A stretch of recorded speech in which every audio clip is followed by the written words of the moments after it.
nakahanda po akong magpakulong. Kung kinakailangan maaresto po ako, wala pong problema. Kung ito po ang kabayarang hinihingi para ipagtanggol ko ang katarungan at ang pambansang kagalingan at ang interes ng mamamayang Pilipino,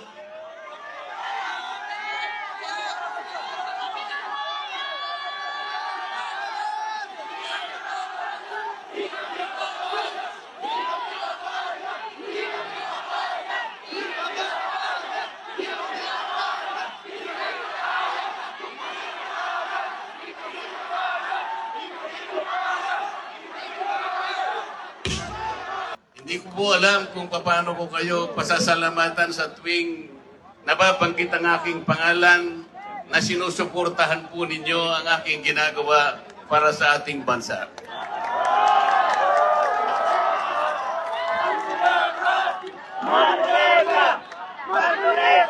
Pangalawang araw na po ito, ngunit hindi ko nakikita sa mukha ninyo ang kapaguran. Hindi ko po alam kung paano ako magpapasalamat sa inyo. Kung magagawa ko lang, napuntahan ko kayong isa-isa para yakapin ko kayo. Gagawin ko po.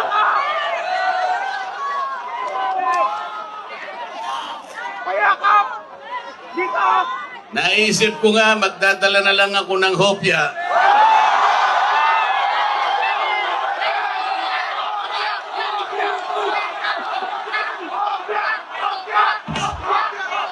Pero nung makita ko po na napakarami ninyo, kahit 30 pabrika ng hopya, hindi magkakasa sa inyo.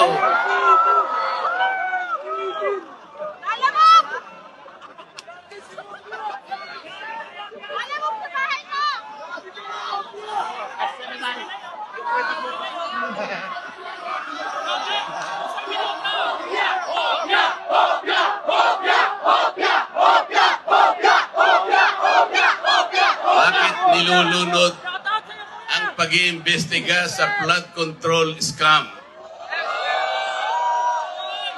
Bakit si Marcoleta ang ikukulong, kayo ang mandarambong?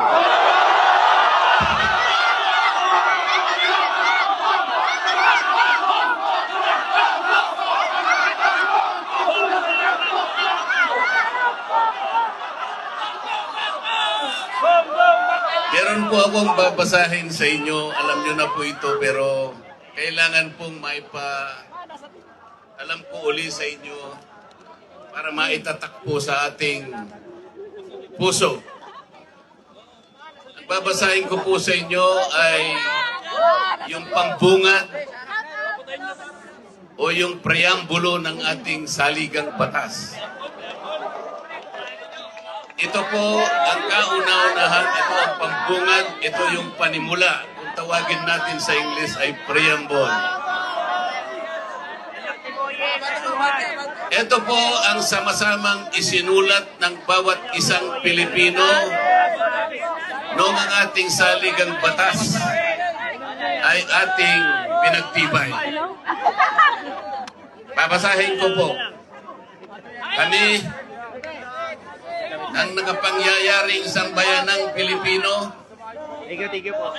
na humihingi ng tulong sa makapangyarihang Diyos upang bumuo ng isang makatarungan at makataong lipunan at magtatag ng isang pamahalaan nakakatawan sa aming mga mithiin at mga lunggatiin, magtataguyod ng kabutihan sa bawat isa, mangangalaga at magpapaunlad ng aming kamanahan at titiyak para sa aming sarili at sa angkanang susunod ng mga biyaya ng kalayaan at demokrasya sa ilalim ng pananaig ng batas at ng pamahalaang puspos ng katotohanan, katarungan, kalayaan, pag-ibig, pagkakapantay-pantay at kapayapaan ay naglalagda at naghahayag ng konstitusyong ito. Mga kababayan, ito po ang batayan kung bakit nandito tayo ngayon. Nais nating ipaalala sa pamahalaan ang ating mga layunin, ang ating mga adhikain, ang ating mga pangarap para sa ating sarili at sa susunod na saling lahi, at ang ating pangarap sa ating pinakamamahal na bansa. Ito po ang aking paninindigan at alam ko ito ang ating pinagkaisang paninindigan ngayong gabi.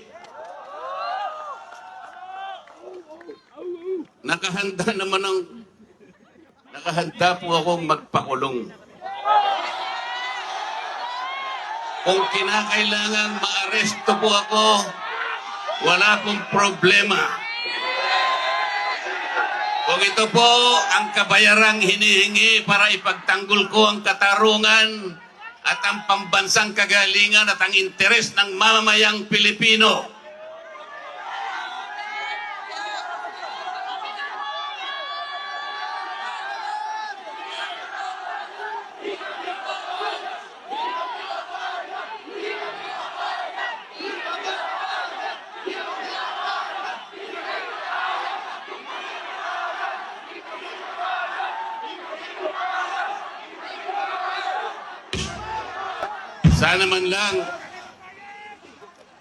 sana man lang may ninakaw ako.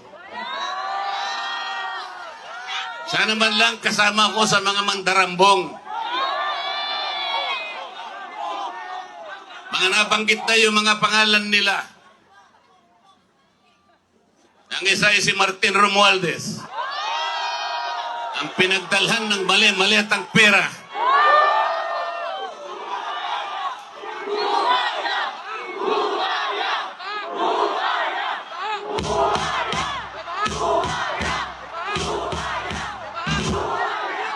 Ako po ang ibinibintang nila sa akin ay salaping pantulong para sa kampanya para ako'y manalong isang senador. Mga kaibigan po na pribado at sarili lang pera ang kanilang itinulong sa akin, baka sakaling manalo nga po ako at nanalo nga po.